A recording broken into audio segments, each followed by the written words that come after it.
அனைவருக்கும் வணக்கம் and welcome back to our channel spiritual with Raji. எல்லாரும் எப்படி இருக்கீங்க? எல்லாரும் நல்லா இருக்கணும்னு இறைவன்ட்ட பிரார்த்தனை பண்ணிக்கிறேன்.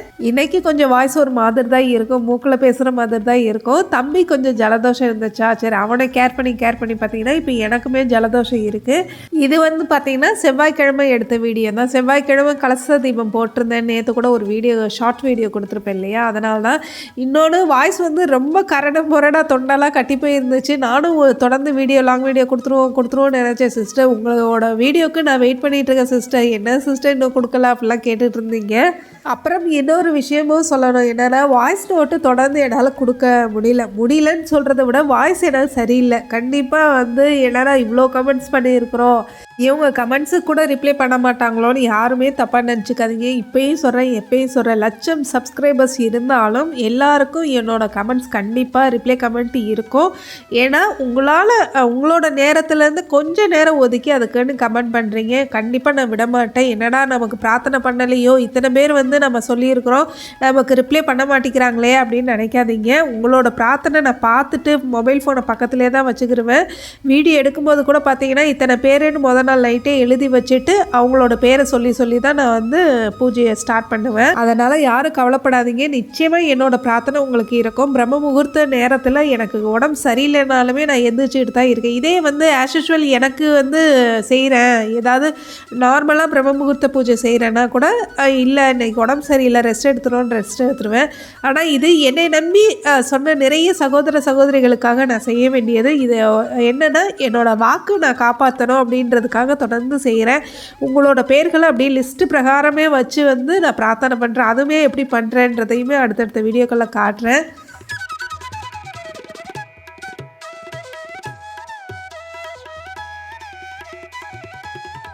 அடுத்ததாக ஒரு சிஸ்டர் கேட்டிருந்தீங்க, பிரம்ம முகூர்த்த பூஜை பண்ணணும்னு ஆசையாக இருக்குது சிஸ்டர், ஆனால் இந்த அடிக்கிற குளிரை பார்த்தா எனக்கு எந்திக்கவே தோண மாட்டேங்குதுன்னு சொல்லியிருந்தீங்க. ஒரு சிலர் வந்து வெளியிலலாம் போய் செய்ய முடியாதுன்னு சொல்லியிருந்தீங்க.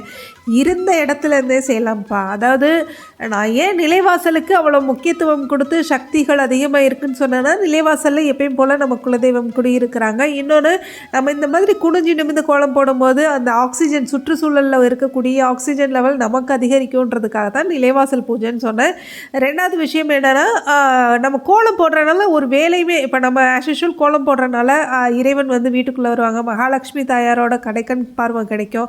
அதனாலுமே நமக்கு நம்மளோட வாழ்க்கை சுபிக்ஷமாக இருக்குன்றதுக்காக தான் நிலைவாசலில் சொன்னேன். உங்களால் நிலைவாசலுக்கு போக முடியல, அதில் எதுவும் பண்ண முடியல, கோலம்லாம் போட முடியாது அப்பார்ட்மெண்ட்டு அப்படின்னா நிலைவாசலுக்கு கொஞ்சோண்டு மஞ்சள் வைங்க. இல்லை சைடில், அதாவது கீழே வைக்க முடியலனாலும் சைடு நிலம் 2 பக்கம் இருக்கு இல்லையா, அதில் வந்து ஒரு பட்டை போட்டுட்டு குங்கும மஞ்சள் வச்சுட்டு ஆஸ் யூஷுவல் உங்களோட பிரம்ம முகூர்த்த பூஜையை ஸ்டார்ட் பண்ணுங்கள். அதே மாதிரி இன்னொரு சிஸ்டர் சொன்னீங்க, இப்போ நாங்கள் ட்ராவலில் இருக்கிறோம் எப்படி பண்ண முடியும் அப்படின்னு கேட்டிருந்தீங்க. இப்போ வீட்டில் இருந்தால் ஓகே, ட்ராவலில் இருந்தால் அதே நேரத்தில் எந்திரிச்சிருங்க, ப்ரஷ் பண்ண முடிஞ்சா ப்ரஷ் பண்ணுங்கள், முகம் கை கால் கழுவிட்டு அந்த இடத்துல இருந்த ஒரு 10 நிமிஷமாவது இந்த பிரபஞ்ச சக்திக்கு நன்றி சொல்லி தியானம் பண்ணுங்கள். அவ்வளோதான், அந்த இடத்துல பிரம்ம முகூர்த்த பூஜை சக்ஸஸ்ஃபுல்லாக ஆகிடுச்சு. ஒரு சிலர் என்னென்னா வெளியில் போனால் நம்மளால் பண்ண முடியாது அப்படின்னு நினைக்கிறீங்க, அப்படிலாம் கிடையாது. நானுமே பிரம்ம முகூர்த்த நேரத்தில் இந்த வீடு கிரகப்பிரவேசத்துக்கெலாம் கூப்பிடுவாங்க இல்லையா, அதுக்கெல்லாம் போயிட்டு அந்த இடத்துல பார்த்தீங்கன்னா ரன்னிங்கில் இப்போ ட்ராவலில் இருந்தால் கூட அந்த பிரபஞ்சத்துக்கிட்ட நான் பேசிக்கிட்டே தான் போவேன். ஏன்னா ஒவ்வொரு நொடியும் ஒவ்வொரு வினாடியும் நம்ம கூட இந்த பிரபஞ்ச சக்தி இருக்காங்க, அதை நம்புங்க. எதுக்கு அந்த முக்கியமாக நம்ம பிரம்ம முகூர்த்தம்னு சொல்கிறோன்னா அதுக்கு அதீத சக்திகள் இருக்குது. அதாவது கோடி கணக்கில் சொல்ல முடியாத அளவுக்கு பிரார்த்தனைகள் வந்து நித்தம் ஒவ்வொரு இடத்துலையும் அழுகை குரல்லேருந்து ஒரு ஏக்க குரல் வரைக்கும் அத்தனை பிரபஞ்சத்துக்கிட்ட போகுது. ஆனால் இந்த பிரம்ம முகூர்த்த பூஜையில் வந்து பார்த்திங்கன்னா நிறைய பேர் எந்திக்கிறது கிடையாது. ஒரு 100க்குன்னு சொன்னாலே எனக்கு தெரிஞ்ச ஒரு 20% பேர் தான் எழுந்துக்கிறாங்க. அதுலேயுமே இப்போ பார்த்திங்கன்னா ஒரு வேணால் 30%. அப்போது அந்த 30%ஓட அந்த சக்திகள் தான் அங்கே பிரபஞ்ச சக்தி கிட்ட போகுது. அப்படி போகும்போது நம்மளோட வேண்டுதல் யூனிக்கான வேண்டுதலாக இருக்குது, சிறப்புமிக்க வேண்டுதலாக இருக்குன்றதுக்காக தான் இந்த பிரம்ம முகூர்த்த பூஜை.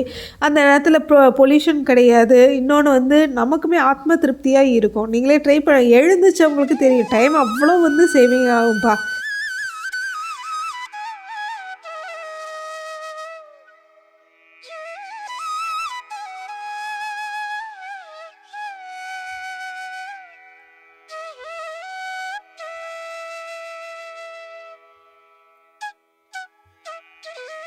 அடுத்ததாக இன்னொரு சிஸ்டர் கேட்டிருந்தீங்க, பிரம்ம முகூர்த்த பூஜை எப்படி செய்யணும் சிஸ்டர், என்ன நாளில் ஆரம்பிக்கலாம், எப்படி ஆரம்பிக்கலான்னு கேட்டிருந்தீங்க.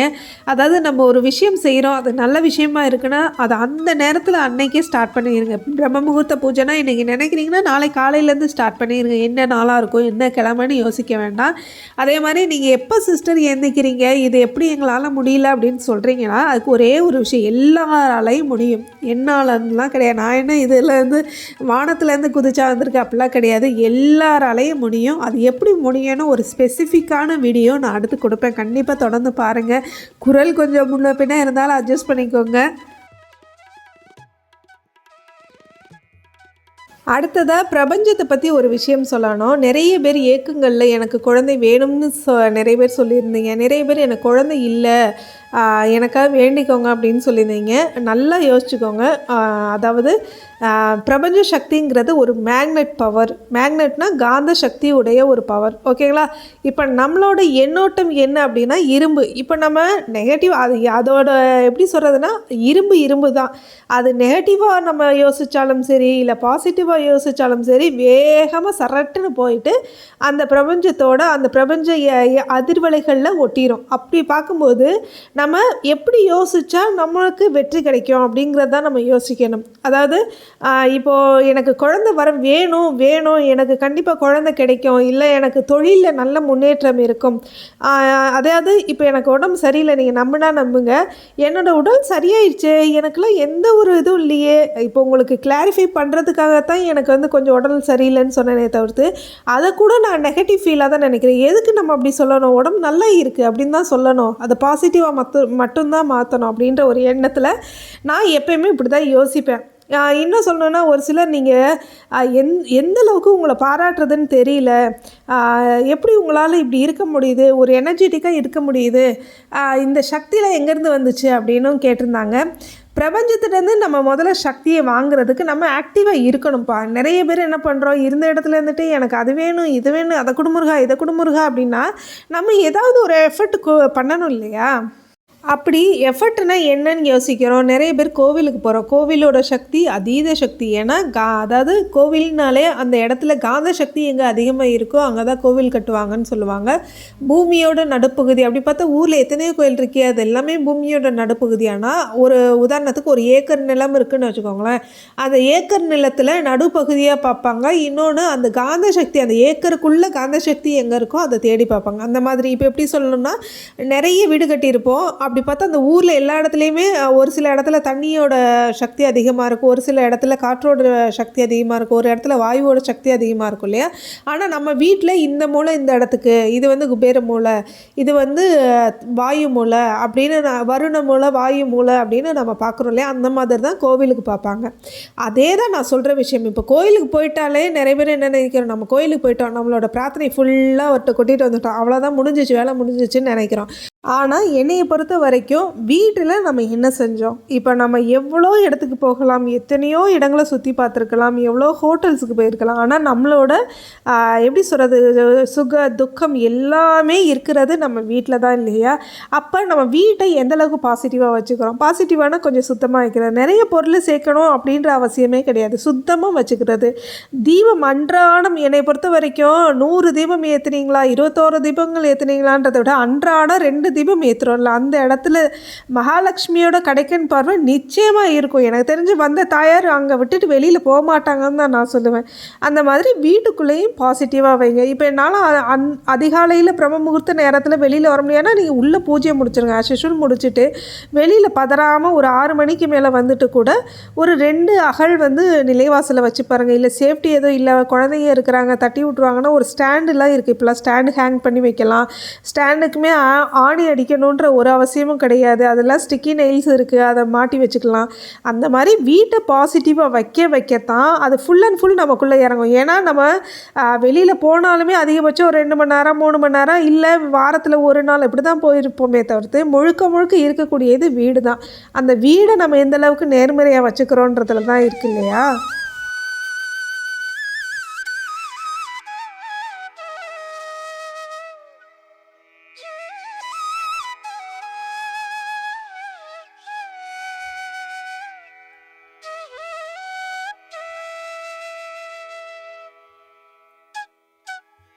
அப்புறம் ரொம்ப நல்ல நல்ல கமெண்ட்ஸ் எல்லாம் நம்ம சேனலுக்கு வரதை பார்க்கும்போது எனக்கு அவ்வளோ சந்தோஷமாக இருக்குது. என்னோடய மருமகன் எப்படி இருக்கான், என்னோடய தம்பி எப்படி இருக்காரு அப்படின்லாம் கேட்டிருந்தீங்க. ரொம்ப ரொம்ப சந்தோஷம் மதினி. அதே மாதிரி இது யார்கிட்டேருந்து கற்றுக்கிட்டீங்க, இவ்வளோ சுறுசுறுப்பு எங்கேருந்து வந்துச்சுன்னு கேட்டிருந்தீங்க. எனக்கு சின்ன வயசுலேருந்து ஒரு பழக்கம். இப்போது படிக்கிற காலத்தில் என்னென்னா டீச்சர்ஸோட ஹேண்ட் ரைட்டிங்லாம் காப்பி பண்ணுவேன். அப்படி காப்பி பண்ணி அவங்க எப்படி பண்ணுறாங்கன்றதை பார்த்து பார்த்து கற்றுக்குருவேன். அடுத்ததாக பார்த்திங்கன்னா ஒரு தெரிஞ்ச ரிலேஷன்ஷிப்பில் ஒரு அத்தைன்னு ஒருத்தவங்க இருக்கிறாங்க, ஃப்ரெண்டு, அம்மாவோட ஃப்ரெண்டு. அவங்கள பார்த்து உண்மையிலே இந்த அத்தனை பெருமைக்கும் அவங்க தான் காரணம். ஏன்னா அவங்கள பார்த்து தான் கற்றுக்கிட்டேன். அவங்க அவ்வளோ நீட்டாக வச்சுருப்பாங்க, சுத்தமாக வச்சுருப்பாங்க. ஒரு அழுக்கு கூட இப்போ நம்ம வீட்லேயாவது சமையல் பண்ணும்போது சில டைம் வந்து அழுக்கு வரதான் செய்யும், நான் மறுபடியும் க்ளீன் பண்ணுவேன். ஆனால் அந்த அத்தை அவ்வளோ சுத்தமாக, எந்த நேரத்துலையுமே வந்து ஒரு சோம்பேறித்தனம்னு அவங்க வீட்டில் நான் வந்து பார்த்ததே கிடையாது. அவ்வளோ க்ளீனாக இருக்கும். சாப்பிட்ட செகண்டில் சாப்பிட்ட இடத்துல அந்த தட்டு கையோடு எடுத்துகிட்டு அட் அ டைமில் அதை துடைப்பாங்க. இப்போ நம்மளாம் கொஞ்சம் சோம்பேறித்தனத்தில் சாப்பிட்டுட்டு அப்படியே உட்காந்துருவோம் இல்லையா, ஆனால் அவங்க அவ்வளோ ஒரு க்ளீனாக இருப்பாங்க. அவங்க பார்த்து தான் அவங்ககிட்ட கற்றுக்கிட்டேன். அவங்க கற்றுக் கொடுக்கல. பட் என்ன சொல்கிறதுன்னா, இந்தளவுக்கு நான் சுத்தமாக இருக்கிறதுக்கான ரீசனே அந்த அத்தைன்னு தான் சொல்லுவேன். அடுத்ததாக இதெல்லாம் பார்த்தீங்கன்னா அமாவாசை அன்னைக்கு நான் செஞ்சது. என்னடா கிச்சன் இப்படி இருக்குது, உங்கள் கிச்சனா அப்படின்னு கேட்காதீங்க, உள்ளதை உள்ளபடி காட்டுறேன். ஏன்னா நிறைய பேருக்கு டவுட் இருக்குது, நீங்கள் கிச்சன்லலாம் சமைப்பீங்களா அப்படின்னு கேட்குறீங்க. சமைக்காமல் எப்படி சாப்பிட முடியும்? கண்டிப்பாக சமைப்பேன். சமைக்கும்போது ஒரு சில இடத்துல குப்பைகள் வரதான் செய்யும். அதுக்கேற்ற மாதிரி என்னென்னா கொஞ்சம் ஸ்மார்ட் ஒர்க்காக பண்ணுவேன். இப்போ பார்த்தீங்கன்னா தெரியும், ஷாப்பிங் போர்டுக்கு அடியில் ஒரு நியூஸ் பேப்பரை விரித்து வச்சுட்டு காய்கறி கழிவுகள் எல்லாத்தையுமே அதில் தான் போடுறேன். கையோடு அதை வந்து அந்த நியூஸ் பேப்பரை மடக்கி எடுத்துகிட்டு நம்ம அதாவது உரம் செய்கிறோம் இல்லையா, அந்த பக்கெட்டில் ஆஸ் யூஷுவல் போட்டுருவேன். ஒரு பக்கம் சாப்பாடு வடிக்க, ஒரு பக்கம் அதாவது இந்த 3 வகை காய்கறிகள் செய்கிறோம் இல்லை, அதாவது அமாவாசை சாப்பாடு, விரத தினங்களுக்கு சாப்பாடு செய்கிற அன்றைக்கி மட்டும் கிச்சன் கொஞ்சம் பார்க்குறதுக்கு கசமசான்னு தான் கிடக்கும். ஆனாலும் சரி, வேறு என்ன பண்ணுறது, செஞ்சு தானே ஆகணும். அப்போ போயிட்டு நான் ஒன்றே பண்ண முடியாது. இருந்தாலுமே ஒரு சில இடத்துல சிந்துறது செதறதெல்லாம் கையோடு தொடச்சிக்கிட்டே தான் பண்ணிக்கிட்டே இருப்பேன். இன்னும் சொல்லணுன்னா வீடியோக்காக தான் இப்படி பதறாமல் கொஞ்சம் வேலைகளை ஸ்லோவாக பண்ணுற மாதிரி இருக்கேன். நான் பண்ணுற வேலையை பார்த்தீங்கன்னா உண்மையாகவே பம்பரம் எப்படி ஆடுது அந்த மாதிரி கடன்னு வேலையை பார்ப்பேன். ஒரு பக்கம் வந்து இந்த அம்மன் பாடல்கள்லாம் இருக்கு இல்லையா, அந்த பாடல்கள் எல்லாம் சவுண்டாக வச்சுருவேன். பக்கத்துலலாம் கொஞ்சம் வீடுகள் தள்ளி இருக்கிறனால யாருக்கும் டிஸ்டர்ப்லாம் ஆகாது. சவுண்டாக வச்சுட்டு அந்த ஃபுல் நோக்கமுமே அந்த பாட்டு மேலே போயிடும். ஒரு பக்கம் சமையல் கவனிக்கணும். இந்த 2 தான் செய்வேன்.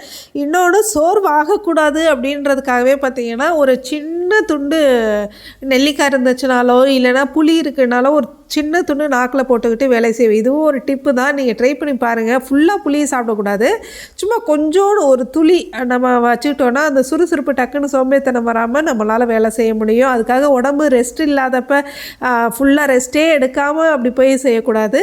நம்ம நல்லாவே இருப்போம், நல்லா ஹெல்த்தியாக இருப்போம், தூங்கி இருப்போம். இருந்தாலும் அந்த டயர்டு வரும்போது இந்த மாதிரி நான் ட்ரை பண்ணிக்கிடுவேன். அடுத்ததாக ஒரு முக்கியமான விஷயம்னா, இப்போ கிச்சன்லையாக இருக்கட்டும், நான் எங்கே வேலை பார்த்தாலுமே அங்கே தீபம் ஏற்ற போகிறோம், அந்த இடம் வந்து கொஞ்ச நேரத்தில் நல்லா சுத்தம் பண்ணிடுவோன்னு எனக்குள்ளே ஒரு ப்ரீ பிளானிங் பண்ணி வச்சுக்கிடுவேன். அதாவது ஒரு கற்பனை சக்தின்னு வச்சுக்கோங்களேன்.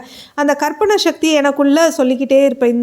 அதாவது இப்போ நீங்களே பார்க்குறீங்க, கிச்சனில் காய்கறி கழிவுகள் இருக்குது, அதுக்கப்புறமா கிச்சனில் அங்கங்கே பாத்திரங்கள் வச்சு இன்னும் வந்து கொஞ்சம் பாத்திரங்கள் விளக்காமல் அப்பப்போ விளக்கிட்டு செஞ்சுட்டு இருக்கேன் இல்லையா, இது எல்லாமே முன்கூட்டியே ஒரு யோசனை பண்ணிக்கிடுவேன். அதாவது நம்ம கிச்சன் க்ளீன் பண்ணிட்டு தான் அடுத்த ரெஸ்ட்டே எடுக்க போகணும் அப்படின்னு எனக்குள்ளே ஒரு ப்ரீ பிளான் பண்ணிக்கிடுவேன். அதே மாதிரி இதை ஃபுல்லாகவே க்ளீன் பண்ணிவிட்டு கையோட மாக்கோளம் போட்டுட்டு அதை நம்ம தீபம்லாம் காமிச்சிட்டு படுக்கணும் அப்படின்ற ஒரு எண்ணத்தை வந்து எனக்குள்ளே வச்சுருவேன். அதை பார்க்கும்போது பார்த்திங்கன்னா இப்படி இருக்கிற இடத்த கொஞ்சம் நேரத்தில் அப்படியே பளபளன்னு ஃபுல்லாக க்ளீன் பண்ணதுக்கப்புறம் அப்படி ஒரு சாட்டிஸ்ஃபைடு, ஒரு ஆத்ம திருப்தி கிடைக்கும் பாருங்களேன். நம்ம இவ்வளோ வேலை செஞ்சுருக்கோம், இவ்வளோ அழகாக வச்சுருக்கிறோம் நம்ம வீட்டை அப்படின்ற ஒரு எண்ணம் வரும்.